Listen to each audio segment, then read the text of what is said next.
What's your Tyler's back with my wrestling Dumpsterfires video, and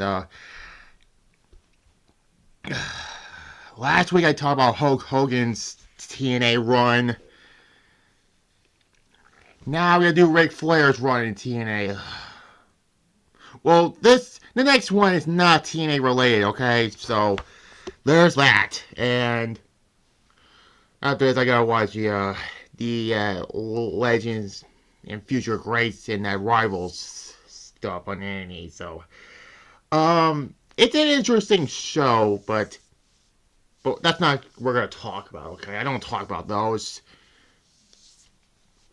But anyways, so why did Ric Flair have to wrestle again in TNA?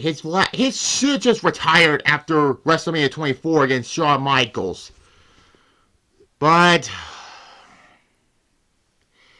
he went into TNA on ironically, on the January 4th Impact. That was on a Monday. And he allies with AJ Styles, and you think this is just going to be AJ Styles being AJ Styles.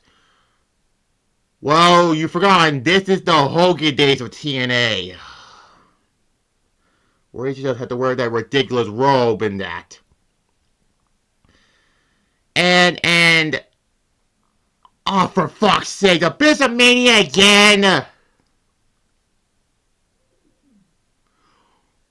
Why did I have to do this again? Well, we all know. Hogan gave Abyss his Hall of Fame ring. He thinks it was superpowers he has. Flair is blaming Hogan for this. This is like the Ric Flair coming out of retirement to team up with AJ Styles to take on Abyss and Hogan twice in one night on the first official Monday Night Impact against Raw on that night. Yeah, Raw just tanked them basically throughout that.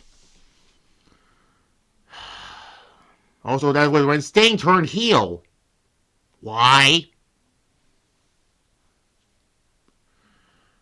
And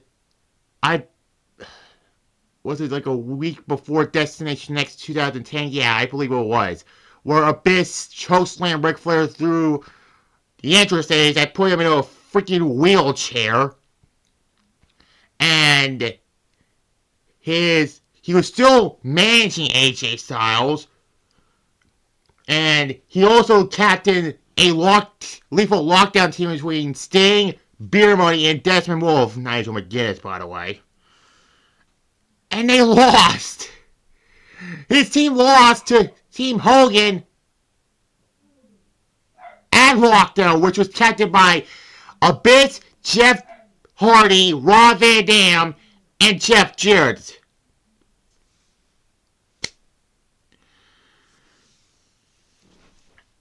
And you thought that was ridiculous?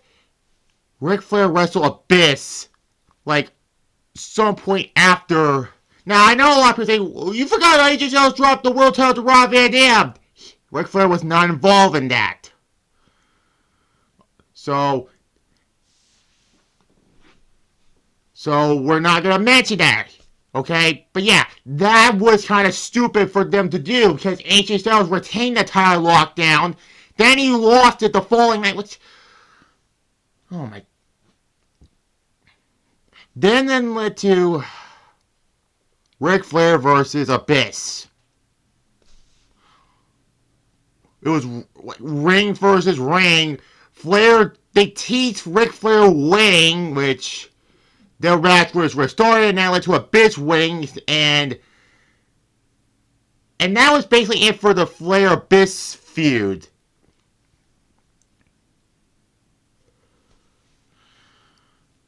So Flair went to the feud with Jay Lethal, which I'm going to be honest with you, this was actually pretty funny. Lethal parrying Ric Flair and the funny ass woo off, which it was funny. Don't get me wrong. You cannot watch it with a straight face, and you can't just watch it with a straight face. You cannot help but laugh at that. And that led to a Flair's match at Victory Road against Jay Lethal, which honestly was Ric Flair's best match in TNA, which is kind of fucking. You can tell why. Flair made his own group of fortune, which is a sort of knockoff Four Horsemen, but I don't fucking get why. That led to them feuding with oh no, oh my god, EV 2.0. And Flair reunited his feud with Mick Foley from 2006, which that wasn't the prettiest thing in 2006. It was kind of a well, don't get me wrong, their I Quit match at SummerSlam was great, don't get me wrong, but they are 4 years older from what they were in 2006, and they had a last minute standing match on, I believe it was the Impact before Bound for Glory, where Mick Foley won that. That was Mick Foley's last TNA match. And then Immortal was formed at Bound for Glory. And Fortune joined up with Immortal, and that's led to Fortune turn on Immortal, but Ric Flair stayed with Immortal. He was in another Lethal Lockdown match. He was in the match, and he took the fall.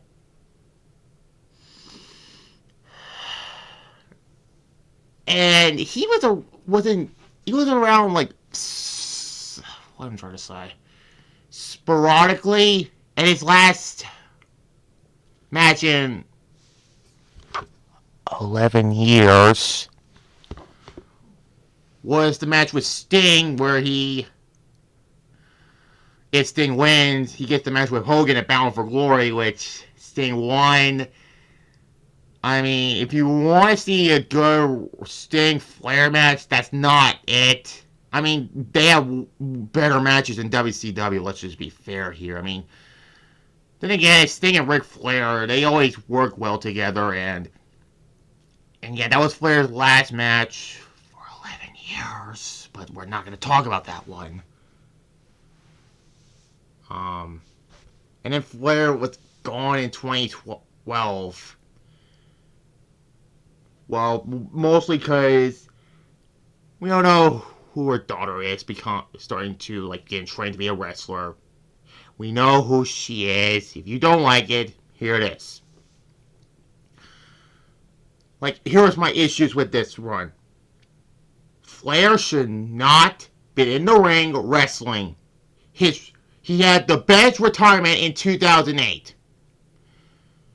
I get it, money issues. Nobody stays retired forever. I mean, Shawn retired in 2010. He wouldn't come back to the ring in that match in Saudi Arabia, which we're not going to mention it. God, I think I might talk about Saudi pay-per-views. I don't want to, but I have to. And I don't want to, but whatever. I don't want to, but I have to break the rule, but I don't want to, but whatever, okay? What's my next dumpster fire gonna be? I'm leaning towards... Oh, God.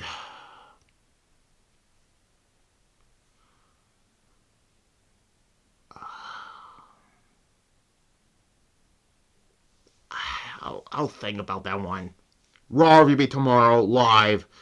Hopefully it won't be a bitch to get through. And Tuesday will be Medea's family funeral movie review. And then Wednesday will be episode 66 of Showdown. And then Thursday on my second channel, subscribe to the notification bell on that one so you'll see on this Thursday. WCW Spring Stampede 1998. And we'll move on from there. You'll see W2K25 also. I don't know if I'm going to review that on next Saturday. Not this Saturday. No, I'm gonna get that on the 14th. But regardless, there. Bye bye.